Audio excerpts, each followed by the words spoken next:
স্বাগত ডিবিসি সংবাদে আপনাদের সাথে আছি আমি জান্নাত সাথী। এবার জানাবো খবরের বিস্তারিত।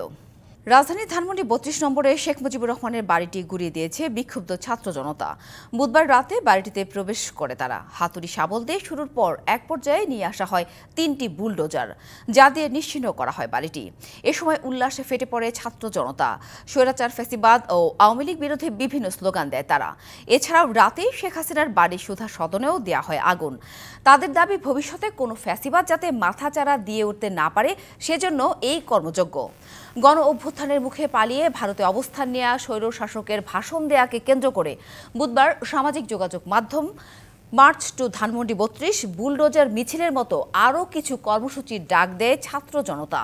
পরে রাত ৮টার দিকেই ধানমন্ডির ৩২ নম্বরের বাড়ির সামনে জড়ো হয় বিক্ষুব্ধ ছাত্র জনতা।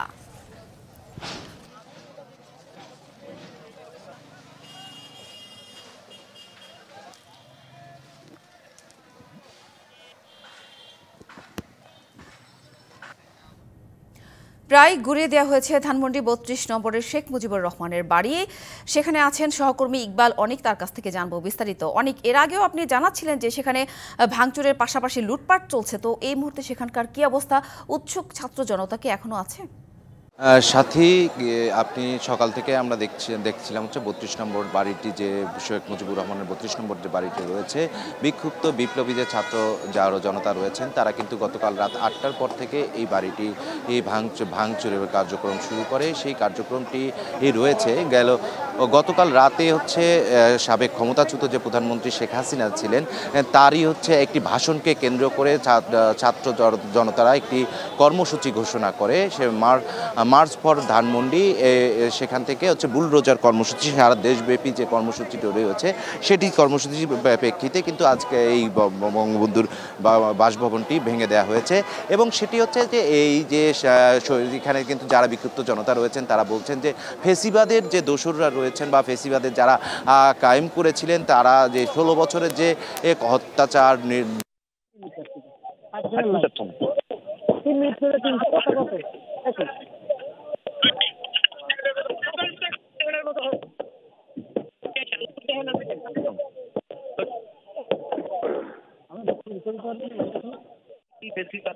ধানমন্ডির ৩২ নম্বরের সেখানকার খবর জানাচ্ছিলেন আমাদের সহকর্মী অনিক। বুলডোজার কর্মসূচির আওতায় ভেঙে দেওয়া হচ্ছে শেখ পরিবার ও আওয়ামী লীগের নেতাদের বাড়ি ঘর। খুলনায় শেখ বাড়ি, ভোলায় তোফায়েল আহমদের বাড়ি এবং কুষ্টিয়ায় মাহবুবুল আলম হানিফের বাড়ি। সেখানকার সবশেষ খবর জানবো আমাদের সহকর্মীদের কাছ থেকে। প্রথমে যেতে চাই খুলনা, সেখানে আছেন সহকর্মী আমিরুল ইসলাম। আমিরুল, জানাবেন যে বুলডোজার কর্মসূচির সবশেষ খবর। যে ছাত্র জনতা বিক্ষুব্ধ তার অবস্থায় কিন্তু তারা এসে বুলডোজার দিয়ে যে খুলনার যে শেখ বাড়ি, সে শেখ বাড়িটি গুড়িয়ে দিয়েছে এবং এখন কিন্তু যে গুড়িয়ে দেওয়া যে অংশগুলো সেখান কিন্তু বিভিন্ন মানুষের যারা রয়েছে তারা কিন্তু সেগুলো ভেঙে অবশিষ্ট যে অংশ, রড, এগুলোটা সংগ্রহ করছে। এবং এখানটায় যারা উত্তেজিত ছাত্র জনতা আছে তাদের সাথে কথা বলেছি, তারা কিন্তু জানিয়েছিলেন যে বিশেষ করে যে এই বাড়িটা কেন্দ্র করে যে খুলনা সহ দক্ষিণ অঞ্চলে যে আওয়ামী লীগ রাজনীতি যেমন নিয়ন্ত্রিত হতো, অনুরূপভাবে এই নিয়ন্ত্রিত রাজনীতি দিয়ে অন্য যে রাজনীতি, সেই রাজনীতির পরে বিরূপ প্রভাব ফেলতো, যার কোনো যে সংক্ষুব্ধ যে জায়গাটা কিন্তু দীর্ঘদিন ধরে রাজনীতিবিদ বা অন্যদের মধ্যে সংক্ষুব্ধ জায়গার সৃষ্টি হয়েছিল। এবং এখান থেকে কিন্তু অভিযোগ রয়েছে যে টেন্ডার সহ প্রশাসনিক যে কার্যকলাপ রয়েছে এখান থেকে নিয়ন্ত্রিত হতো, যার কারণে যে যারা উত্তেজিত যারা এই বুলডোজার নিয়ে এসেছিলেন তারা কিন্তু এমনটাই দাবি করেছেন। এবং এখানে কিন্তু দেখেছি যে গতকাল রাতে যখন ভাঙা হয় তখন থেকে এখন অবধি পর্যন্ত উৎসুক যে জনতা তারা কিন্তু ভিড় করেছে। বিশেষ করে এই বাড়িটাকে কেন্দ্র করে মানুষের যে জল্পনা কল্পনা ছিল সেটা দেখতে এসেছেন এবং যারা গুড়িয়ে দিয়েছে তারাও কিন্তু দেখেছি যে ক্ষোভ, উত্তেজনার বসে যে ক্ষোভের বহিঃপ্রকাশ ঘটিয়েছে। বিশেষ করে মুহুর্মুহুর যে স্লোগান, সেই স্লোগানে কিন্তু এই ভাঙার সঙ্গে সঙ্গে এই বাড়িটাকে কিন্তু কম্পিত হয়ে উঠছিল। এবং আমরা দেখেছি যে এই বাড়ির যে রাস্তাগুলি রয়েছে সেই রাস্তা, বিশেষ করে শেরেবাংলা রোডটিতে, সড়কটিতে একেবারে যে স্রোত বা যে উত্তেজিত জনতার একেবারে অবস্থান খুব জোরালো অবস্থান ছিল। এবং দেখেছি যে বিভিন্ন যে মানুষের মধ্যে যে ক্ষোভের প্রকাশ ছিল, সে ক্ষোভ কিন্তু তারা এই বাড়ির বিভিন্ন অংশ, যে ভাঙা অংশ বা গুড়িয়ে দেওয়া অংশ ছিল, সেগুলো তারা কিন্তু নিয়ে গিয়েছেন, বিশেষ করে সংগ্রহ করেছেন বা এখান থেকে বলা যায় যে নিয়ে যেতে দেখেছি।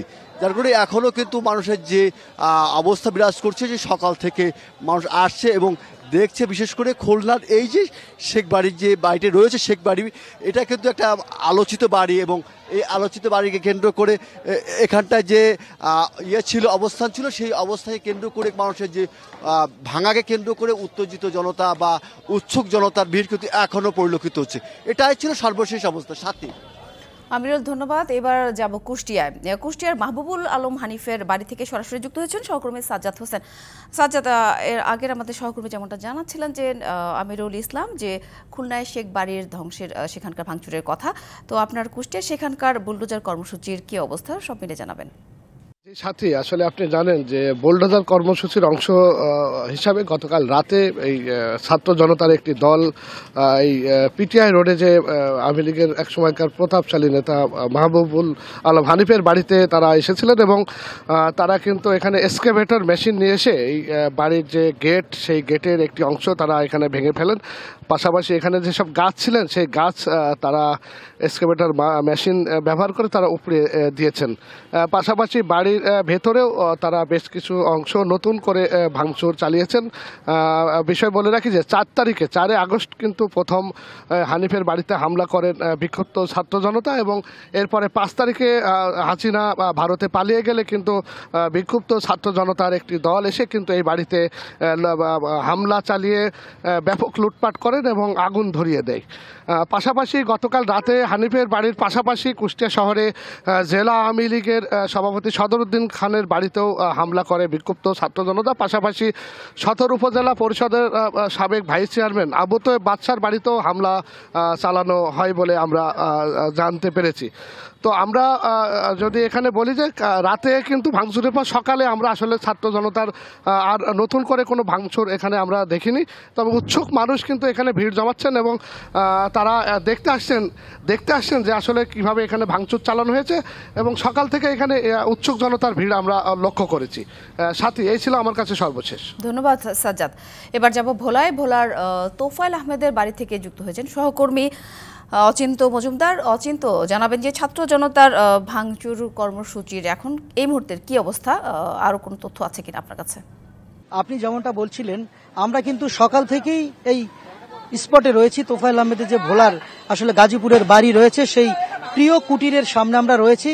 তো সকাল থেকে কিন্তু আমরা দেখেছি এখানে উৎসুক জনতার ভিড় দেখতে পাচ্ছি এবং এখনো যদি আপনাকে দেখাই যে এর ভিতরে বিভিন্ন মানুষ কিন্তু এখনো মানে যে এখানে যা জিনিসপত্র রয়েছে, আসবাবপত্র থেকে শুরু করে প্রয়োজনীয়তা তা অনেকেই নিচ্ছে এখনো। এছাড়া আপনার যে মানুষের যে আপনার ভিড়, সেটা কিন্তু একেবারেই লক্ষ্য করার মতো। পাশাপাশি আমরা কালকে দেখেছি যে রাত 12:30টার দিকে ছাত্র জনতার একটি মিছিল হঠাৎ করে ভোলায় বের হয়। এরপর তারা ভোলার বিভিন্ন সড়ক প্রদক্ষিণ করার পরে এক পর্যায়ে তারা আপনার যেই ভোলার শহরের গাজীপুর রোড রয়েছে, সেই গাজীপুর রোডের আপনার যে তোফায়েল আহমেদের বাড়ি রয়েছে, আপনার যে কুটির বলে এটা প্রিয় কুটির, সেইখানে তারা আসলে হামলা চালায়। এরপর তারা আস্তে আস্তে করে এক পর্যায়ে তারা সেই আসবাবপত্র একত্রিত করে আপনার তার বাড়িতে আসলে আগুন জ্বালিয়ে দেয়। তো আগুন জ্বালানোর পরে সেখানে যে অবস্থান নেয় আসলে বিক্ষোভকারীরা, রাতভর তারা এখানে তাণ্ডব চালায়। এরপর আসলে আজকে আমরা যখন এখানে আসি, এখানে আপনার কোনো সকাল থেকে কোনো ভাঙচুর বা নতুন করে কিছু না হলেও এখানে কিন্তু আপনার এখনো যে আগুনের যে তাপ রয়েছে সেটা কিন্তু আমরা দেখতে পাচ্ছি। আপনাকে দেখাই যে একটি কক্ষে এখনো কিন্তু আগুন জ্বলছে, ঠিক আছে, এখানে এখনো আগুন জ্বলছে আমরা দেখছি। তো নতুন করে কিন্তু ভোলাতে এখন পর্যন্ত আর কোনো কিছু হয়নি। আজকে সকালে কিন্তু একেবারেই ভোলা শান্ত রয়েছে, শুধুমাত্র উৎসুক জনতা আসলে রয়েছে আমাদের এই তোফায়েল আহমেদের বাড়িকে ঘিরে। তো এই ছিল আসলে ভোলা থেকে আমার কাছে সর্বশেষ তথ্য। জি, ধন্যবাদ অচিন্ত, ধন্যবাদ সাজ্জাদ। থাকুন আপনারা আমাদের সাথে, পরবর্তীতে নিশ্চয়ই আরো বিস্তারিত তথ্য আপনাদের মাধ্যমে জানবো। সপ্তাহ জুড়ে বিশ্বের সবচেয়ে দূষিত বায়ুর শহরের তালিকার শীর্ষে রাজধানী ঢাকা। সকাল 9:30টায় বায়ুর মান পর্যবেক্ষণকারী সংস্থা এয়ার কোয়ালিটি ইন্ডেক্স AQI এ তথ্য দিয়েছে। সূচক অনুযায়ী ঢাকায় বৃহস্পতিবারের বাতাসকে খুবই অস্বাস্থ্যকর হিসেবে চিহ্নিত করা হয়েছে, যার স্কোর 310। এদিকে AQI স্কোর 241 নিয়ে দূষিত বাতাসের শহরের তালিকার দ্বিতীয় স্থানে পাকিস্তানের করাচি, আর 235 স্কোর নিয়ে তৃতীয় স্থানে কিরগিজস্তানের রাজধানী বিশকেক। এদিকে 194 স্কোর নিয়ে চতুর্থ অবস্থানে ভারতের কলকাতা শহর। বিশ্ব স্বাস্থ্য সংস্থার মতে শুধুমাত্র বায়ু দূষণের কারণে প্রতিবছর বিশ্বজুড়ে প্রায় 70 লাখ মানুষের মৃত্যু হয়। নেপালে পালানোর সময় রাশিয়ায় মানব পাচারকারী চক্রের হোতা তামান্না জেরিনকে গ্রেপ্তার করেছে সিআইডি। বৃহস্পতিবার হজরত শাহজালাল আন্তর্জাতিক বিমানবন্দর থেকে তাকে গ্রেপ্তার করা হয়। পুলিশ জানায় তামান্না জেরিনের নামে বনানী থানায় মামলা রয়েছে। তার পাঠানো লোকজনকেই রাশিয়ার হয়ে ইউক্রেনের বিপক্ষে যুদ্ধে নামানো হতো। দালালের মাধ্যমে জমি ও সোনালংকার বেচে এবং উচ্চ সুদের ঋণ নিয়ে রাশিয়ায় পাড়ি জমান নাটোরের সিংড়ার হুলহুলিয়া গ্রামের বাসিন্দা হুমায়ুন কবির ও তার দুলাভাই রহমত আলী। সেখানে চাকরির নামে তাদের পাঠানো হয় রাশিয়া ইউক্রেন যুদ্ধে। গত 26শে জানুয়ারি যুদ্ধে হুমায়ুন কবির প্রাণ হারান। অন্যদিকে রহমত আলী দেশে ফিরতে চান। সিলেট ওসমানী আন্তর্জাতিক বিমানবন্দরে চোরাচালানের প্রায় 20 কেজি স্বর্ণ জব্দ করেছে এনএসআই। এই সময় দুজনকে আটক করা হয়েছে। এই মুহূর্তে বিমানবন্দরে রয়েছেন আমাদের সহকর্মী প্রত্যুষ তালুকদার, তার কাছ থেকে জানবো বিস্তারিত। প্রত্যুষ, কিভাবে চোরাচালানের স্বর্ণ জব্দ করা হলো আর আটককৃতদের বিরুদ্ধে কোনো মামলা হয়েছে কিনা সব মিলে জানাবেন। আসলে নিশ্চয়ই দেখতে পাচ্ছেন এখানে সংশ্লিষ্ট কর্মকর্তারা আছেন এবং এই মুহূর্তে কিন্তু সেই স্বর্ণগুলো পরীক্ষা নিরীক্ষার কাজ চূড়ান্ত হচ্ছে। এবং যে বিষয়টি আমি প্রথমেই জানাতে চাই, আমরা জাতীয় গোয়েন্দা সংস্থা এনএসআই সহ সংশ্লিষ্ট সূত্রে জানতে পেরেছি 120টি স্বর্ণের বারের মতো পাতের মতো বার এবং 4টি চাকতি রয়েছে। তো সবকিছু মিলিয়ে এগুলোর ওজন 17 কেজি 500 গ্রাম পর্যন্ত প্রাথমিকভাবে আমাদেরকে জানানো হয়েছে এবং আরও পরীক্ষা নিরীক্ষার পর কিন্তু কিছুক্ষণ পর তারা চূড়ান্ত ফলাফল আমাদেরকে জানাবেন। এবং ডিবিসি সংবাদে এই ছিল এখনকার মতো। ডিবিসি নিউজের সঙ্গে থাকুন।